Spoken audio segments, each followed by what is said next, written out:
Welcome to the next episode, everybody. Take a look. We're going to talk about spark plugs today. What do you notice about these? They are nasty and specifically highly corroded. Some things to point out is you see where this insulator is, this white piece? It even looks like it's starting to rust in and around where this insulator meets the steel. And that's a little bit of a problem because it's got to be affecting the internals of this thing. So we're going to talk a little bit about that and also ways to basically fix it is what I would say. I think this one out of all of them is probably the worst, and I'm not exactly sure why. If you look at these other ones, they're definitely rusted, highly corroded. Overall, like if you look at the actual electrode on the inside there, it's not too bad. A lot of these are just carbon fouled. This one is probably the best looking one out of all of them here. Yeah. But you're probably going to be looking at something similar on your OMC, Volvo, or whatever type of boat that you're working on. You're going to probably see something similar here. This one actually cracked because the wrong socket was used. So you're going to want to use a 5/8 or 16 millimeter, and it needs to not be just a regular socket. It's got to have that little rubber piece. If you see on the inside, that's basically to help keep that from happening. And what it does is it allows you to tighten the spark plug in place without flexing and cracking this little porcelain piece. And if you notice, when you first put it in there, it's kind of tough to get it around that rubber, and then it seats pretty good. Before you do that though, you need to make sure it's got the right gap. So how do you know if it's the right gap or not? Let's move this over here. There should be on top of your carburetor something that looks like this. It's the little cover. For the Volvo Penta, it may be a little bit different, but most of them have this little sticker right here, and it says ultimately see owner's manual. But you'll see if you roll this one up, this one's definitely got a few hours on it. It tells you what type of spark plug they recommend, which is what these were, the recommended ones. And we all kind of know where that went. So went with a different model this time. And then more importantly,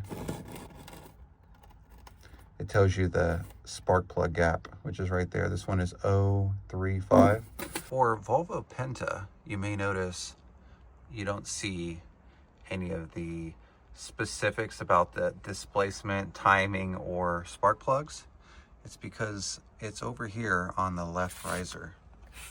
So if you're doing any kind of work where you remove the riser, just keep in mind it's probably right here where your circuit breakers are.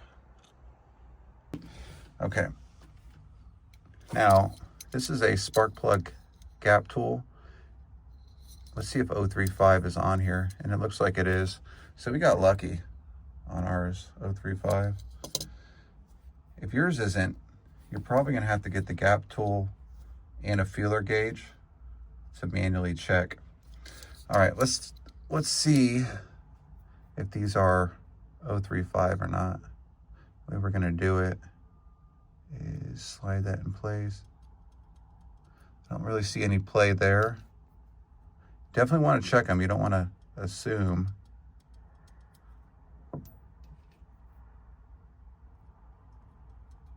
Okay. So far, so good. Yeah. I'm going to say these are good. Okay. If you do need to change the gap on one of these with our tool here, I'm not sure if you know this. A lot of people don't. I'm going to show you real quick. So fast forward if you already know this trick. But if for some reason this gap isn't correct, what you can do, if you see this little notch here, you basically want to set it in there, and you can bend it down that way, and it goes the other way too. Then you can recheck your gap. And it is still good. Just basically want to make sure there's no bouncing up and down on that. Yeah, that's good. So just in case you needed to see that.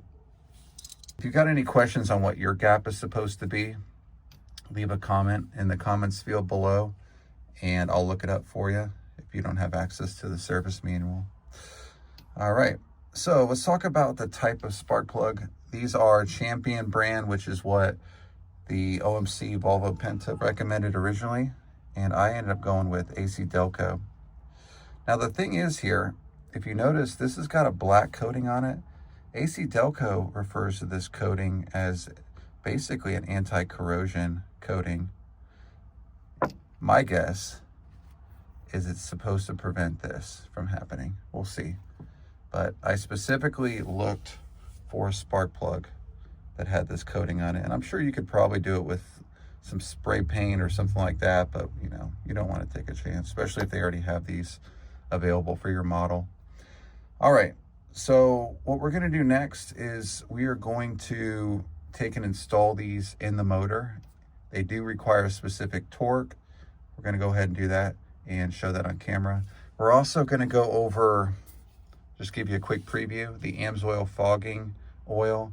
Chances are you may be changing your spark plugs in the wintertime, or basically maybe part of your winterization, you know? So if you don't have it, pick up a can of this from AMSOIL. It's engine fogging oil. Comes in basically a 12-ounce can. It's got the instructions on the back on how to do this. I'm going to go over how I do it myself, which is very similar to the instructions. And basically it'll help keep the electrodes and all these parts that are exposed from corroding, as well as the piston and everything in that engine head as well. So without further ado, let's go ahead and install these and go from there. Now, if you are planning on winterizing your boat, or you're not going to use it, you're just wanting to change the spark plugs, maybe in your off season, pick this up. This is what I was talking about earlier, the AMSOIL engine fogging oil. So basically what you're going to do, this is the time to do it, is when you have all the spark plugs out, you want to make sure you have a little extension like we have here. And basically what it does is it puts fogging oil inside the cylinder to keep it from rusting, corroding, and basically allows the motor to be stored long term without any adverse effects when you go to start this thing up, maybe in a few months.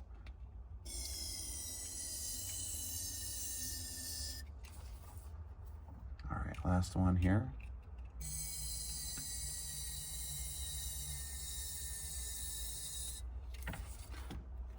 Now the question is, how much engine fogging oil do you want to put in there?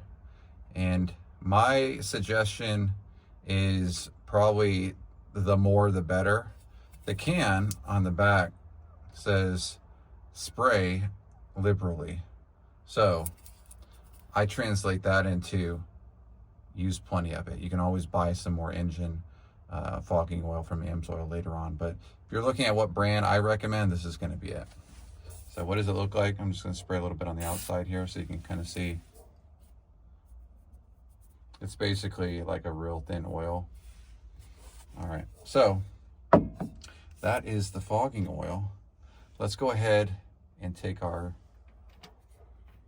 spark plugs. Okay, looks good. Cool. Let's do the next one.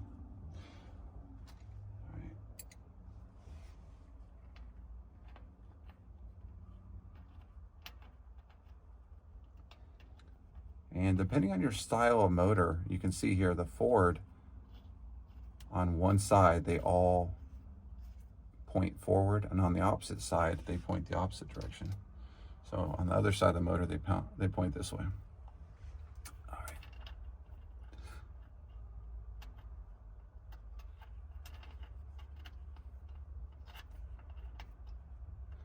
Again, trying this left-handed, quite the challenge.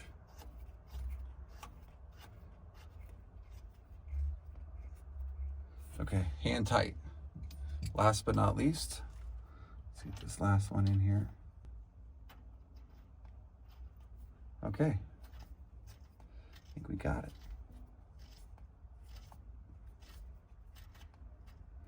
All right, so go ahead and tighten everything hand tight. And then I've got a torque wrench that I'm going to use as well. I picked this one up, not a very expensive one. I'm going to leave in the comments field what the torque is for the various type of motors. So check the comments section. All right, 10 foot-pounds. It isn't much for this motor here.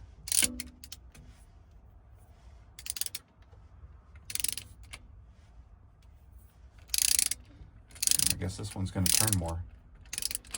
Okay, here we go. Good. You don't get much of a click with 10 foot-pounds. Good. And last but not least,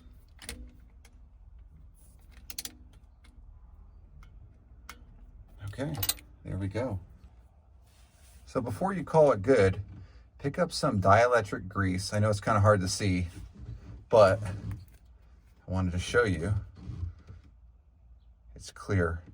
You got a lot of this stuff laying around, make sure you don't accidentally grab your silicone, but Permatex. And then you want to take just a little bit of dielectric grease and dab it on the ends here, like so.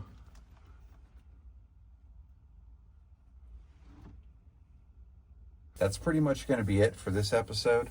Hope you liked it. It's kind of a walkthrough on changing spark plugs. Gotten a few questions about it here and there, so hope you liked it. Leave some comments in the comments field below if you got questions, and we will catch you on the next episode.